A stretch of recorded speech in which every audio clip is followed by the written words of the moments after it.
Well, thank you very much, Chris. Most generous.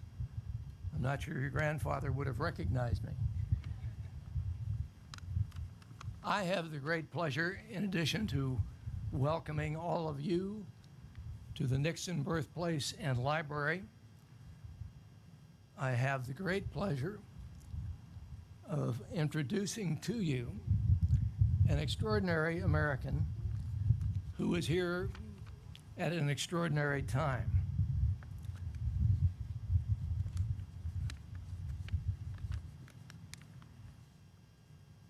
But the fun of it is, in introducing our honored guest, I also am welcoming him not just to the Nixon Library, but I'm welcoming him back home to Orange County.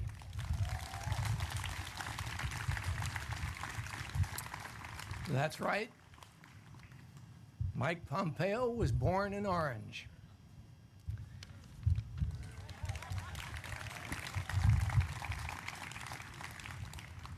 He attended Los Amigos High School in Fountain Valley, where he was an outstanding student and athlete. In fact, I have it on good authority that among the fans of glory days of Lobo basketball, a reverent hush descends upon the crowd whenever the name Pompeo is mentioned. The secretary was first in his class at West Point. He won the award as the most distinguished cadet. He won another award for the highest achievement in engineering management. He spent his active duty years, his Army years, in West Germany and, as he put it, patrolling the Iron Curtain before the fall of the Berlin Wall. In 1988, retiring with the rank of captain, he went on to Harvard Law School, where he was an editor of the Law Review. In 1988, he returned to his mother's home state of Kansas and began a stunningly successful business career.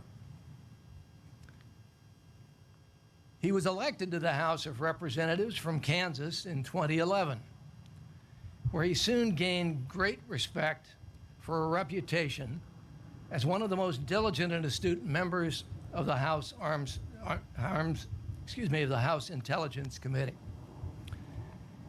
In 2017, President Trump nominated him to be the director of Central Intelligence.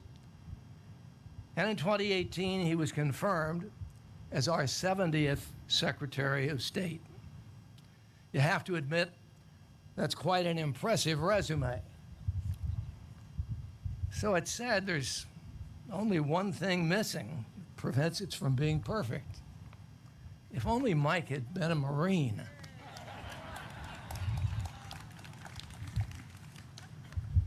Don't worry, he'll get even. Mike Pompeo is a man devoted to his family. He is a man of faith, of the greatest patriotism and the highest principle. One of his most important initiatives at the State Department has been the creation of a commission on unalienable rights, where academicians, philosophers, and ethicists advise him on human rights grounded in America's founding principles and the principles of the 1948 Universal Declaration of Rights.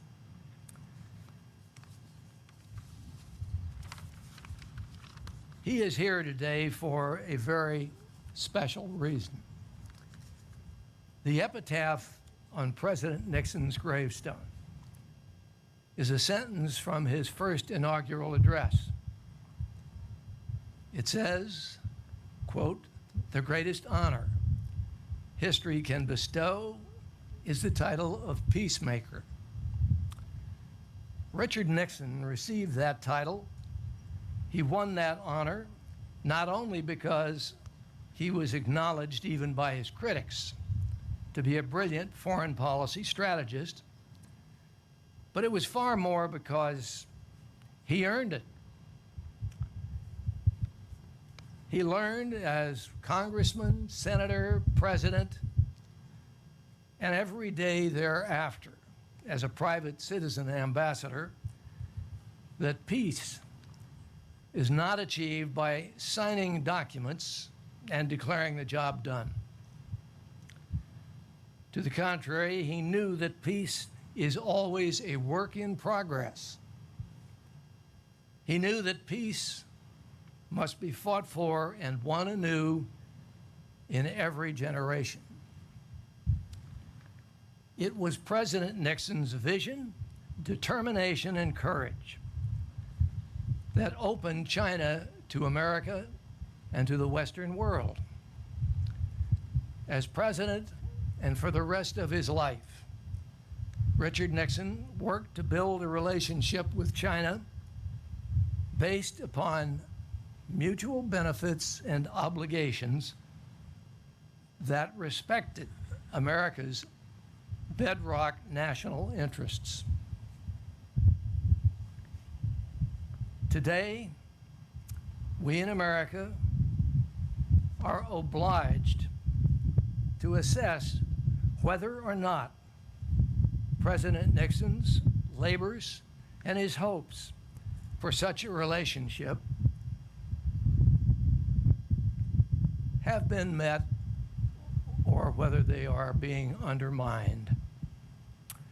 That is why it is of such great significance that our honored guest, Secretary Pompeo, has chosen the Nixon Library from which to deliver a major China policy statement. It will, I promise you, be a statement of complete clarity, delivered with force and with belief, because it is of critical importance.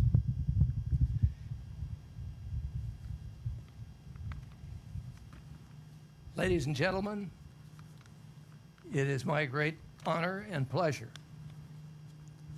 to welcome to this podium and to this audience our honored guest, the Secretary of State of the United States of America, the Honorable and really quite remarkable Honorable Michael R. Pompeo.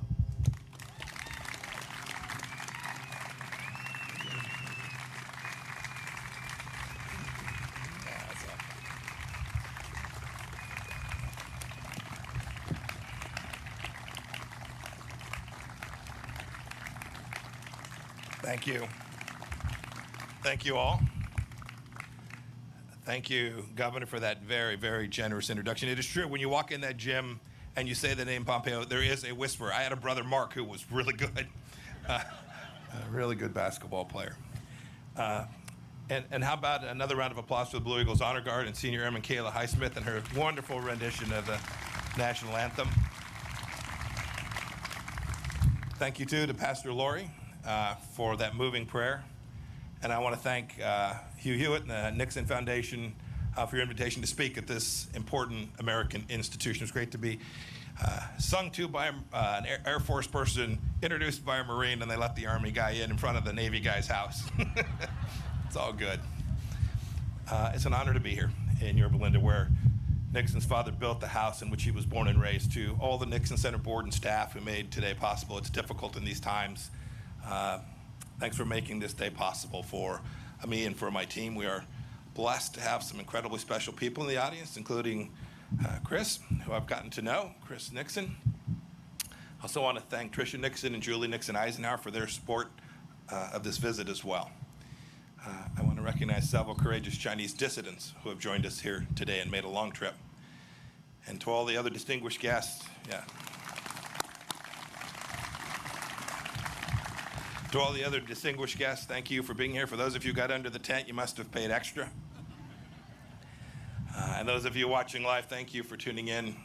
And finally, as the governor mentioned, I was born here in Santa, not very far from here. I've got my sister and her husband in the audience today. Thank you all for coming out. I bet you never thought that I'd be standing up here.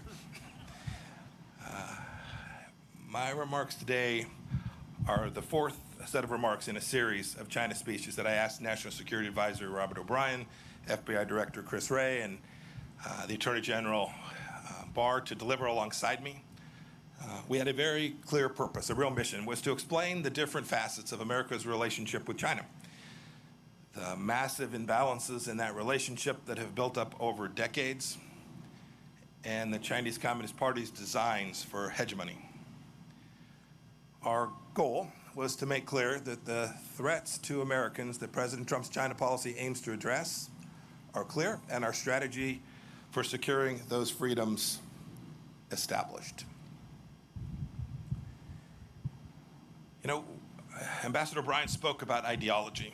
FBI Director Wray talked about espionage. Attorney General Barr spoke about economics. And now my goal today is to put it all together for the American people and detail what the China threat means for our economy, for our liberty, and indeed for the future of free democracies around the world. Next year marks half a century since Dr. Kissinger's secret mission to China, and the 50th anniversary of President Nixon's trip isn't too far away in 2022. You know, the world was much different then. We imagined engagement with China would produce a future with bright promise of comedy and cooperation. But today we're all still wearing masks and watching the pandemic's body count rise because the CCP failed in its promises to the world. We're reading every morning new headlines of repression in Hong Kong and in Xinjiang. We're seeing staggering statistics of Chinese trade abuses that cost American jobs and strike enormous blows to the economies all across America, including here in Southern California. And we're watching a Chinese military that grows stronger and stronger and indeed more menacing. I'll echo the questions ringing in the hearts and minds of Americans from here in California to my home state of Kansas and beyond. What do the American people have to show now, 50 years on, from engagement with China? Did the theories of our leaders that proposed Chinese evolution towards freedom and democracy prove to be true? Is this China's definition of a win-win situation? And indeed, centrally, from Secretary of State's perspective, is America safer? Do we have a greater likelihood of peace for ourselves and peace for the generations which will follow us? Look, we have to admit a hard truth. We must admit a hard truth that should guide us in the years and decades to come. That if we want to have a free 21st century and not the Chinese century of which Xi Jinping dreams, the old paradigm of blind engagement with China simply won't get it done. We must not continue it, and we must not return to it. As President Trump has made very clear, we need a strategy that protects the American economy and indeed our way of life. The free world must triumph over this new tyranny. Now, before I seem too eager to tear down President Nixon's legacy, I want to be clear that he did what he believed was best for the American people at the time, and he may well have been right. He was a brilliant student of China, a fierce Cold Warrior, and a tremendous admirer of the Chinese people, just as I think we all are. He deserves enormous credit for realizing that China was too important to be ignored, even when the nation was weakened because of its own self-inflicted communist brutality. In 1967, in a very famous Foreign Affairs article, Nixon explained his future strategy. Here's what he said. He said, taking the long view, we simply cannot afford to leave China forever outside of the family of nations. The world cannot be safe until China changes. Thus, our aim, to the extent we can, we must influence events. Our goal should be to induce change. And I think that's the key phrase from the entire article, to induce change. So with that historic trip to Beijing, President Nixon kicked off our engagement strategy. He nobly sought a freer and safer world, and he hoped that the Chinese Communist Party would return that commitment. As time went on, American policymakers increasingly presumed that as China became more prosperous, it would open up, it would become freer at home, and indeed present less of a threat abroad. It'd be friendlier. It all seemed, I am sure, so inevitable. But that age of inevitability is over. The kind of engagement we've been pursuing has not brought the kind of change inside of China that President Nixon had hoped to induce. The truth is that our policies and those of other free nations resurrected China's failing economy only to see Beijing bite the international hands that were feeding it. We opened our arms to Chinese citizens only to see the Chinese Communist Party exploit our free and open society. China sent propagandists into our press conferences, our research centers, our high schools, our colleges, and even into our PTA meetings. We marginalized our friends in Taiwan, which later blossomed into a vigorous democracy. We gave the Chinese Communist Party and the regime itself special economic treatment, only to see the CCP insist on silence over its human rights abuses as the price of admission for Western companies entering China. Ambassador Bryant ticked off a few examples just the other day. Marriott, American Airlines, Delta, United all removed references to Taiwan from their corporate websites so as not to anger Beijing.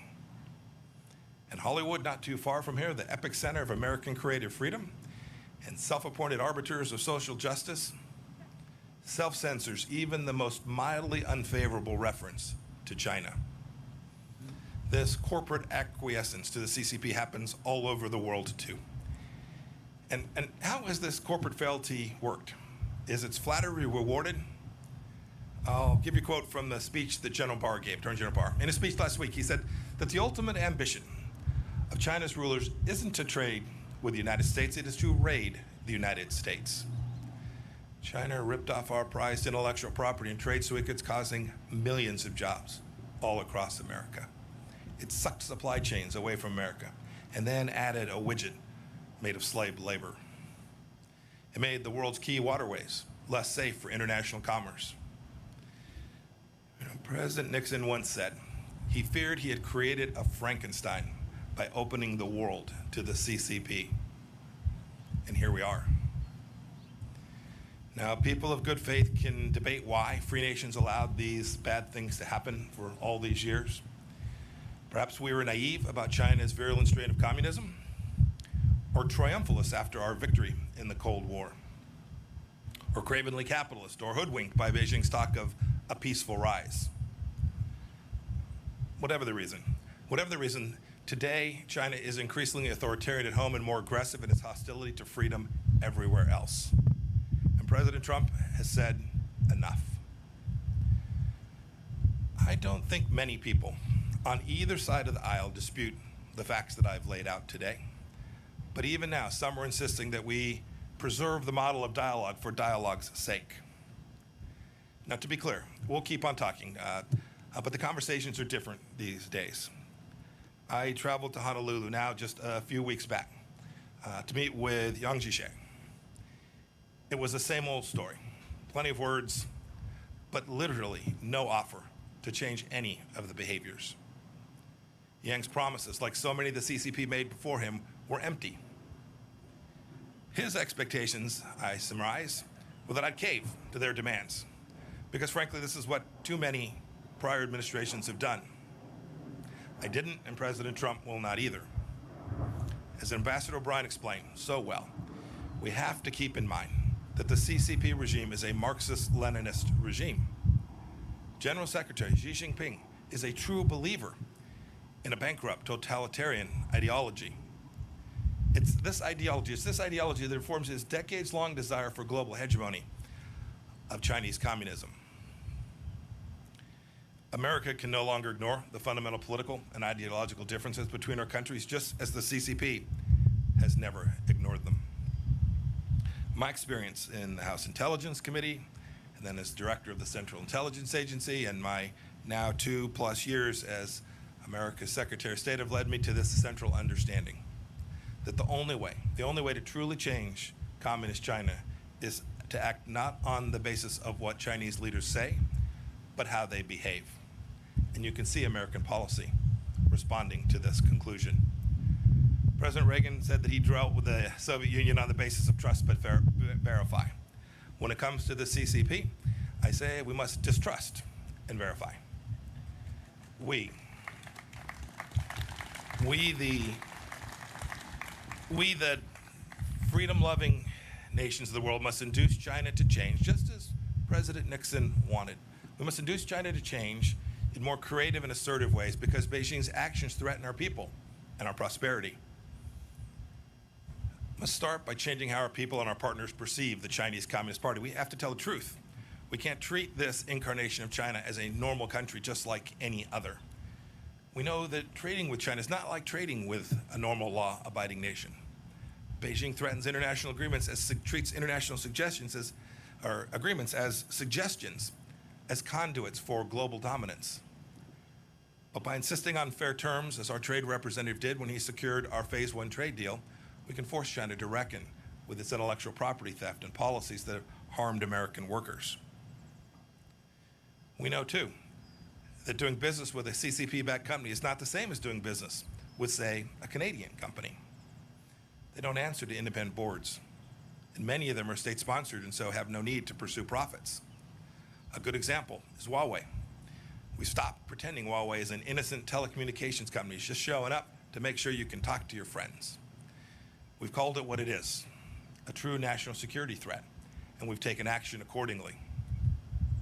We know, too, that if our companies invest in China, they may wittingly or unwittingly support the Communist Party's gross human rights violations. Our Departments of Treasury and Commerce have thus sanctioned blacklisted Chinese leaders and entities that are harming and abusing the most basic rights for people all across the world.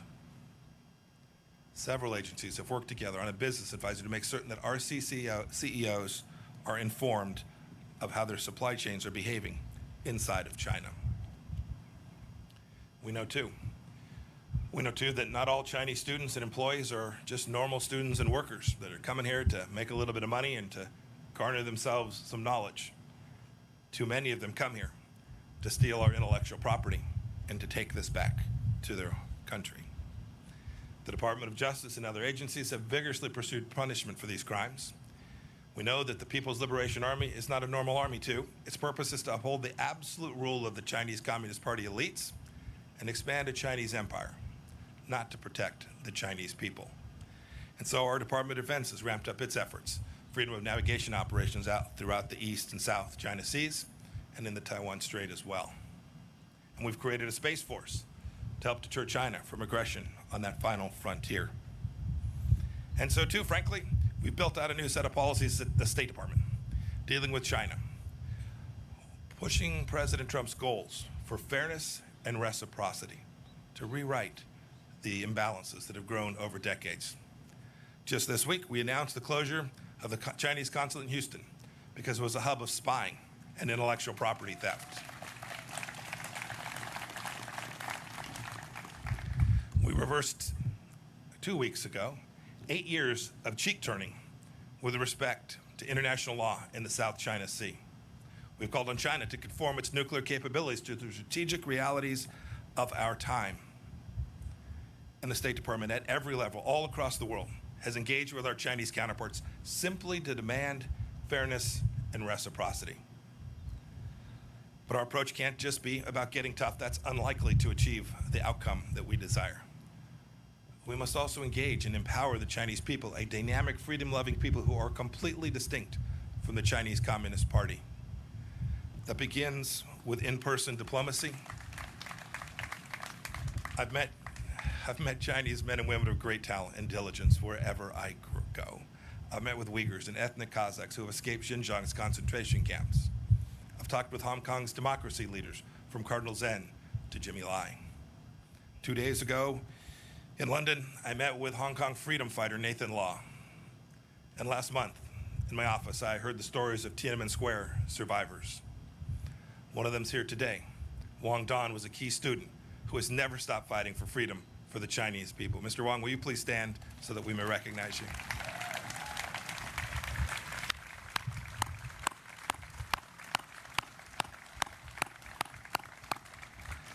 Also with us today is the father of the Chinese democracy movement, Wei Jinsheng.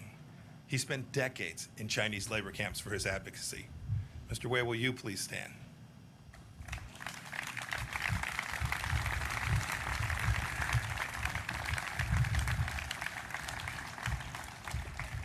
You know, I grew up and served my time in the Army during the Cold War, and if there's one thing I learned, communists almost always lie. The biggest lie that they tell is to think that they speak for 1.4 billion people who are surveilled, oppressed, and scared to speak out. Quite the contrary, the CCP fears the Chinese people's honest opinions more than any foe. And save for losing their own grip on power, they have no reason to. Just think how much better off the world would be, not to mention the people inside of China, if we had been able to hear from the doctors in Wuhan and they'd been allowed to raise the alarm about the outbreak of a new and novel virus. For too many decades, our leaders have ignored, downplayed the words of brave Chinese dissidents and warned us about the nature of the regime we're facing, and we can't ignore it any longer. They know as well as anyone that we can never go back to the status quo.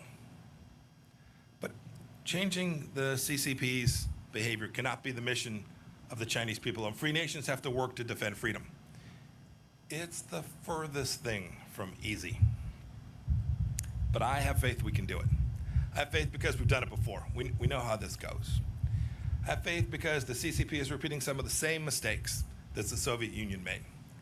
Alienating potential allies, breaking trust at home and abroad, rejecting property rights and predictable rule of law.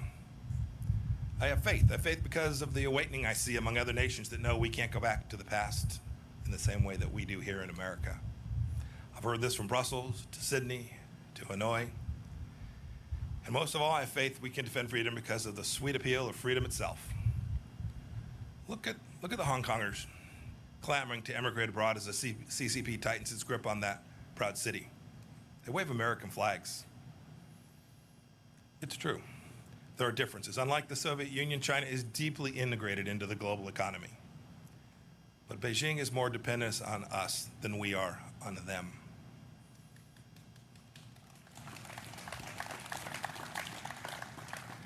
Look, I reject the notion that we're living in an age of inevitability, that some trap is preordained, that CCP supremacy is the future. Our approach isn't destined to fail because America is in decline.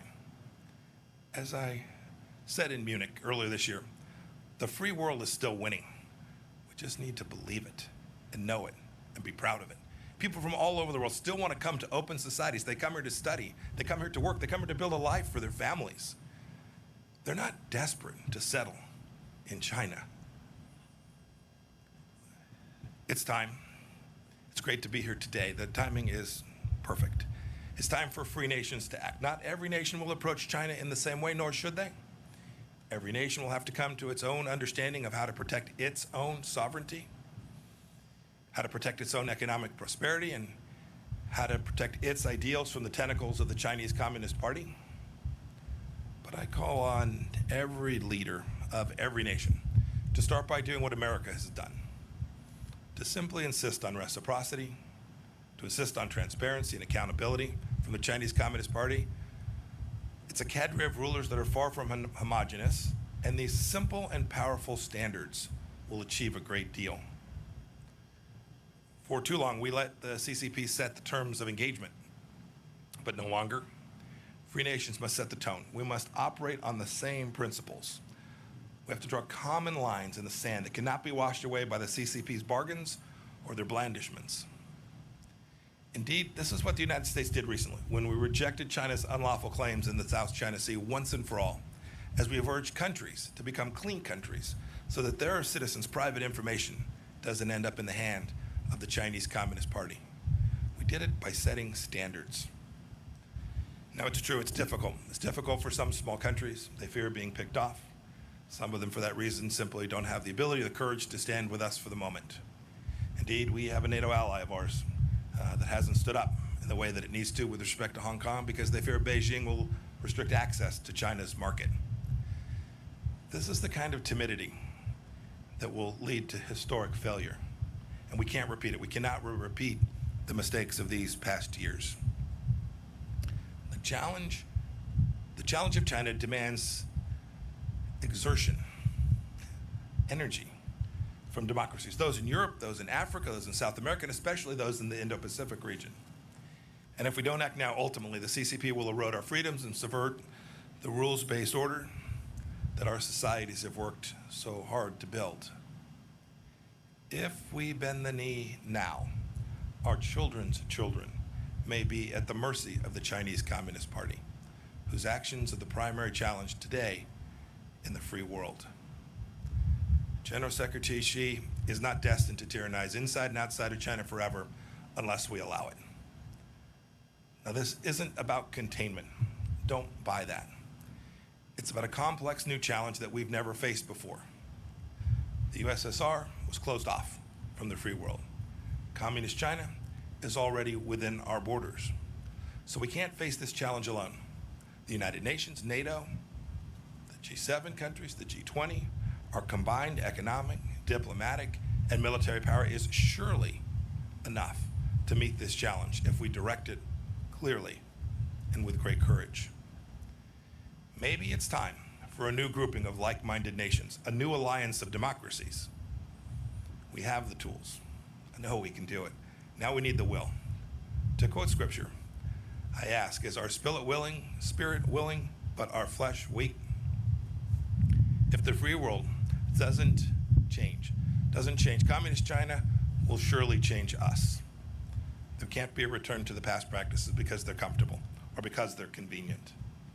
Securing our freedoms from the Chinese Communist Party is the mission of our time, and America is perfectly positioned to lead it because our founding principles give us that opportunity.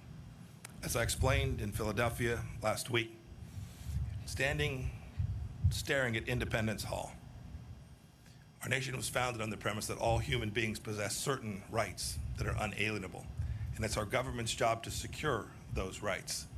It is a simple and powerful truth. It's made us a beacon of freedom for people all around the world, including people inside of China. Indeed, Richard Nixon was right when he wrote in 1967 that the world cannot be safe until China changes. Now it's up to us to heed his words. Today, the danger is clear, and today the awakening is happening. Today, the free world must respond. We can never go back to the past. May God bless each of you. May God bless the Chinese people, and may God bless the people of the United States of America. Thank you all.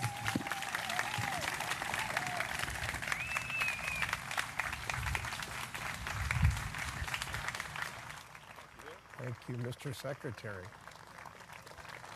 Please be seated. I'm Hugh Hewitt, the president of the library, and Secretary Pompeo graciously invited some questions as I was listening. Thank you for joining us, Mr. Secretary, at the Nixon Library. My first question has to do with the context of the president's visit in 1972. You mentioned the Soviet Union was isolated, but it was dangerous. He went to the People's Republic of China in 1972 to try and ally and combine interest with them against the Soviet Union. It was successful. Does Russia present an opportunity now to the United States to coax them into the battle to be relentlessly candid about the Chinese Communist Party? So I do think there's that opportunity. That opportunity is born of the relationship, the natural relationship between Russia and China. And we can do something as well. There are places where we need to work with Russia. Today, or tomorrow, I guess it is, our teams will be on the ground with the Russians working on a strategic dialogue to hopefully create the next generation of arms control agreements like Reagan did. It's in our interest, it's in Russia's interest. We've asked the Chinese to participate. They've declined to date. We hope they'll change their mind. It's these kind of things, these proliferation issues, these big strategic challenges that if we work alongside Russia, I'm convinced we can make the world safer. And so I think there is a place for us to work with the Russians to achieve a more likely outcome of peace, not only for the United States, but for the world. President Nixon also put quite a lot of story in personal relationships over many years with individuals. That can lead wrong. President Bush famously misjudged Vladimir Putin and said so afterwards. You have met President Xi often. Is the General Secretary of the Chinese Communist Party someone with whom we can deal on a transparent and reliable basis, in your opinion, based on your personal diplomacy with him? So the meetings that I've had and the meeting that the president we've had, they've been good, frank conversations. He is the most powerful leader of China since Mao. He has also, in many ways, deinstitutionalized the Chinese Communist Party. thus giving him even more capacity and more power. But Hugh, I think the way to think about it is how I spoke about this today. It's about actions. And so how one evaluates one's counterparts sitting across the table from them is important to think about how you can find common understandings and make progress.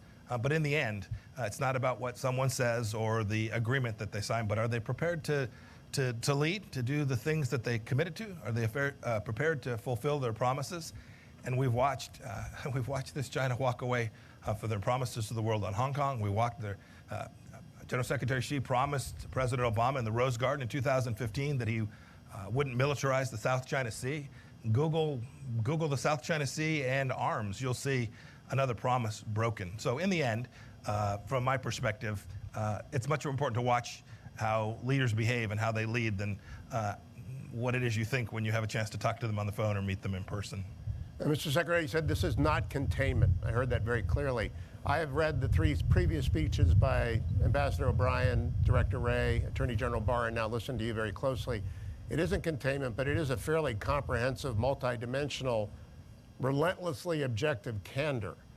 Is that dangerous in a world that's not used to speaking clearly about delicate subjects? You know, my experience, and I think President Trump's experience too in his life as a businessman, is the best policy is always true candor. Identifying the places that you have a red line, identifying places that you have a real interest, making clear if there's places where you don't, and there's things that you can work on alongside each other. I think the real danger comes from misunderstandings and miscommunication and the failure to be honest about the things that matter to you, because others will move into that space and then conflict arises. I think the world is a heck of a lot safer when you have leaders who are prepared to be honest about the things that matter and prepared to talk about the things their nation is prepared to do to secure those interests. And you can reduce risk by these conversations so long as you're honest about it. So I don't think it's dangerous. I think it's just the opposite of that. You also said, and I'm sure the speech will be known as the distrust but verify speech. When you distrust but verify, that still premises verification is possible. It is still possible to do agreements and to verify them, correct? It is. Yeah, you can still do it. Each nation's got to be prepared for a certain amount of intrusiveness connected to that. And it is not in the nature of communist regimes to allow transparency inside of their country. And so it's been done before. We had arms controls agreements with the Soviet Union that we got verification that was sufficient to ensure that we protected American interests. I believe we can do it again. I hope that we can do this on these. The Chinese Communist Party has several hundred nuclear warheads. This is a serious global power. And to the extent we can find common ground, a common set of understandings to reduce risk that there's ever a really bad day for the world, we ought to do it, and it's going to require agreement and verification. Ambassador Richard Haass, who is now chairman of the Council on Foreign Relations, said very recently, it may have been yesterday, it might have been this morning, I saw it this morning preparing, quote, Secretary Pompeo doesn't speak of China, but of the Chinese Communist Party if there is a China, as if there were a China apart from the party. This is meant to antagonize and make diplomacy impossible, quite a stance for America's chief diplomat to take unless his goal is to ensure diplomacy fails. Is that your goal? Goodness. Where to begin? Here's where I'll begin. It's a bit patronizing to the people of China to make such an assertion that they're not free-thinking beings, that they're not rational people who were given they too were made in the image of God, right? They have all the capacity that anybody in the world does. So to somehow think that we ought to ignore the voices of the people of China seems to me the wrong approach. It is true. The Chinese Communist Party is a one-party rule state. And so we will deal with the Chinese Communist Party as the head of state for China. And we need to engage in dialogue. But it seems to me we would dishonor ourselves and the people of China if we ignored them. Now, Ambassador O'Brien, whose speech you referenced, put heavy emphasis on the ideology of Marxist-Leninism. It was almost quaint to hear that conversation again. It's gone from our vocabulary. Does the American people, and especially the American media, need to reacquaint itself with what Marxist-Leninists believe because the CCP genuinely does believe it? You know, I always get in trouble, Hugh, when I comment on the media. So So I'll say this much. For those of us who have lived and seen and observed, there are other Marxist-Leninist nations today as well, and have seen, they believe, they have an understanding, a central understanding of how people interact and how societies ought to interact. And it is certainly the case today that the leadership in China believes that. We should acknowledge that, and we should make sure that we don't for a moment think that they don't believe it. It's what Ambassador O'Brien's speech was about. It was the fact it was acknowledged that they believe it and recognizing that we have to respond in a way that reflects our understanding of the way they view the world. Let's not talk about the American media. I want to talk about the Chinese media for a moment. They are aggressive, to say the least. And right now they are aggressively defending, for example, TikTok. A small question within a large question. Is TikTok capable of being weaponized? Is that an example of what's going on? And generally, Chinese media has become far more aggressive than I've seen in 30 years since I was at the library the first time of watching it. Is that something you've noticed as well? Yes, they're very aggressive. Two pieces to this. One you hit upon. One is I'll describe as their technology media. Without singling out any particular business, our view of these companies is we're neither for or against the company. We're about making sure that we protect the information that belongs to each of you, your health records, your face, if it's a facial recognition software, your address, all the things that you carry that you want to make sure the Chinese Communist Party doesn't have. We have a responsibility to make sure that the systems that you're using don't give them access to that. And so whether it's the efforts we made against Huawei or the work that we're doing on other software firms, the American task is to protect the American people and their information. The second piece of this has to do with their what I'll call the state-sponsored media of China and their disinformation. You should know, and this is where I am concerned about the American media too. These are state-sponsored media organizations that take their messaging from the Chinese Communist Party each day. When American institutions pick up those storylines and carry them forward, they are in fact propagating Chinese propaganda, and we all ought to be wise to that. There was an editorial in the New York Times yesterday by someone who had a clear view that was antithetical to the American way of life. The New York Times ran it straight up without comment, forwarding, although albeit in the opinion section, but propagating Chinese propaganda. That is certainly not instructive when they're telling senators from Arkansas they can't simply talk about American freedom in that same media outlet. You mentioned that a lot of corporate America, and you mentioned specifically Hollywood, have got deep intertwinement with the Chinese economy. So I don't want to talk about soft power, I want to talk about soft appeasement. One of my favorite sports figures, LeBron James, falls silent when China comes up. In the new Top Gun movie, the Taiwan and Japanese patches are taken off Maverick's jacket. They're not going to be in Top Gun 2, they were in Top Gun 1. What do you say, not to those individuals, but to everyone who has an American spotlight about their responsibility to be candid about the People's Republic of China? Here's our ask. Our ask is, if you claim that you care about human rights or your social justice or these things, if you make that part of your corporate theology, then you ought to be consistent. And you can't be consistent if you're operating there in China without talking about and acknowledging what the Chinese Communist Party is doing in certain parts of their country, the oppression that's taking place. Look, every business leader has got to make decisions for themselves. They've got to be able to live with the decisions that they make. You highlighted a few. I'd simply ask this.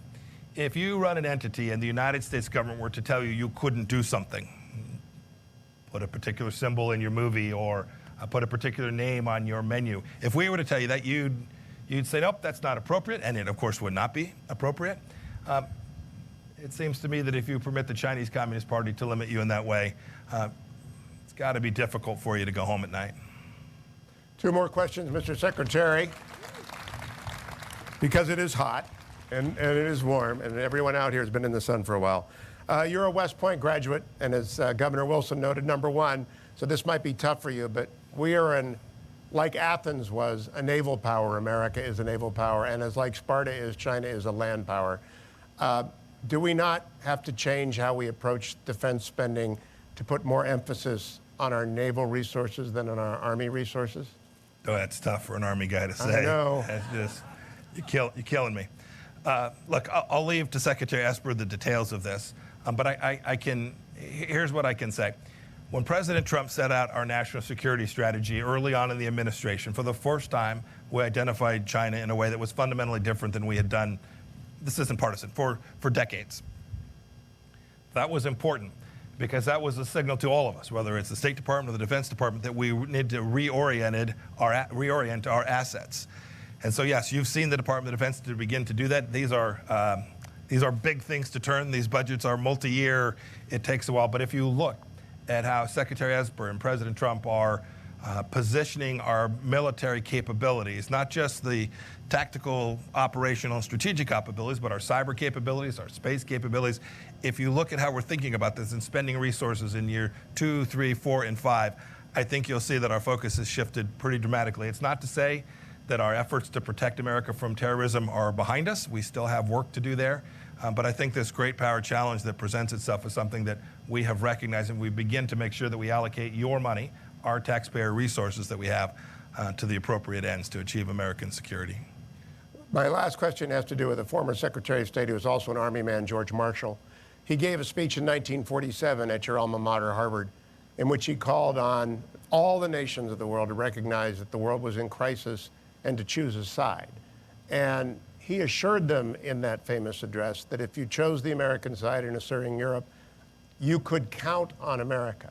So as you make the appeal you did today, not just to Europe, where it's relatively easy to be outspoken, though Norway has found it not to be outspoken, but to Taiwan and Japan and Vietnam and all of the Australia, all of the nations of that region, can they rely on America in the way that people opposing the Soviet Union could rely on George Marshall's assurance in 1947? Undoubtedly. Undoubtedly, Hugh. The only thing I'll say is this language of pick a side does make sense to me, but I think about picking a side differently than picking America or picking China. I think the sides, the division, the shirts and skins, if you will, is between freedom and tyranny. I think that's the decision that we're asking each of these nations to make.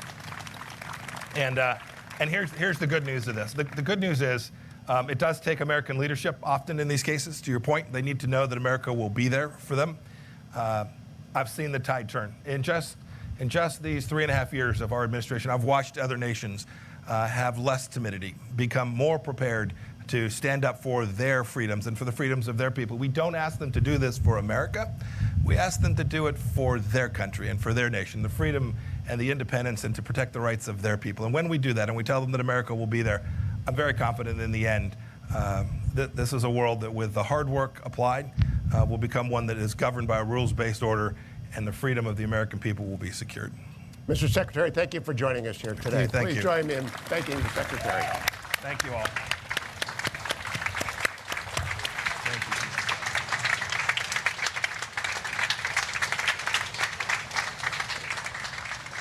Ladies and gentlemen, thank you for attending this historic address with Secretary of State Mike Pompeo. We'd like to invite you to relax, refresh, and cool off in the First Lady's Rose Garden and under the eaves of the colonnade. Please follow the ladies in red jackets. They will show you the way. Thank you.